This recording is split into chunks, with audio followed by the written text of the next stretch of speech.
एक सदी से ज्यादा पहले एक मास्टर ताले बनाने वाले ने एक महफूज बनाया जिसके बारे में कहा जाता था कि वो अटूट है। लेकिन एक दिन उसने खुद को अंदर से बंद कर लिया और फिर जाती तौर पर अपने शाहकार को गहरे समंदर में गर्क कर दिया। उसका वाहिद ख्वाब एक बासलाहियत शख्स के लिए था कि एक दिन उसकी इलाही वॉल्ट को खोल दे। ताहम किस्मत के दूसरे मंसूबे थे। जो उसे खोल सकता है वो 100 साल बाद तक पैदा नहीं होगा। एक सदी बाद एक लड़का कहीं से नमूदार हुआ। उसके लिए ताला खोलना एक खेल की तरह था। उसकी महारत फोन खोलने से ज्यादा आसान थी, यहाँ तक कि वो 3 सेकंड में बज़ाहिर नाकाबिले तस्खीर बंक वॉल्ट को भी तोड़ सकता था।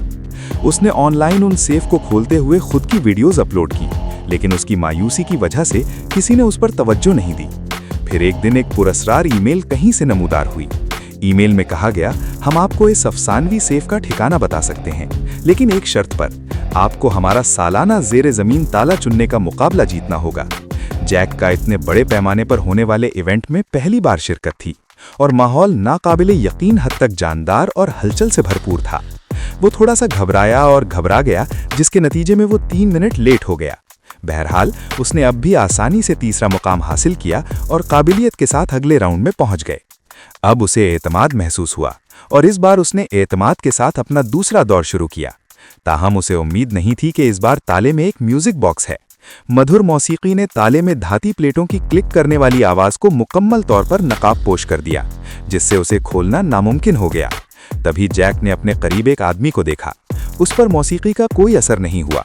उसने आसानी से सिर्फ 1 मिनट में ताला खोला और बराह रास्त फाइनल में पहुंच गए।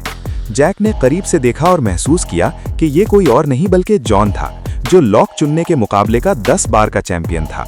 आखिरकार फाइनल राउंड शुरू हुआ और सिर्फ 2 मिनट बाकी थे। उनके सामने रॉयल लॉक था, जिसे खोलना दुनिया का मुश्किल तरीन ताला कहा जाता है। जॉन ने ताले की आवाज को गौर से सुनने की कोशिश की, लेकिन उसे मालूम हुआ कि अंदर एक हाई फ्रीक्वेंसी वाइब्रेटर है, इसलिए उसे कुछ भी सुनाई नहीं दे रहा था। गैर मुतवक्के तौर पर जॉन तैयार था। उसने एक साउंड एम्पलीफायर निकाला और सब हाँप गए। जॉन का जीतना यकीनी था, लेकिन जैक गैर मामूली तौर पर पुरसुकून रहा। उसने आहिस्ता से अपना दाया हाथ महफूज दरवाजे पर रखा।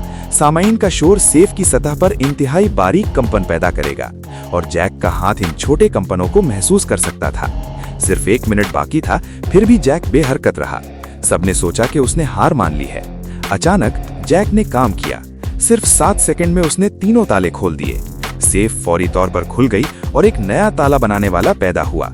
लेकिन जैक ने पुरजोश होकर पूछा, अब आप मुझे बता सकते हैं कि अफसानवी सेफ कहाँ है? ताहम मुंतजमीन को इसका कोई अंदाजा नहीं था। उन्होंने उसे सिर्फ $1 मिलियन का इनाम दिया था और फिर उसे रुखसत कर दिया था। अगले दिन एक पुरस्कार औरत उसके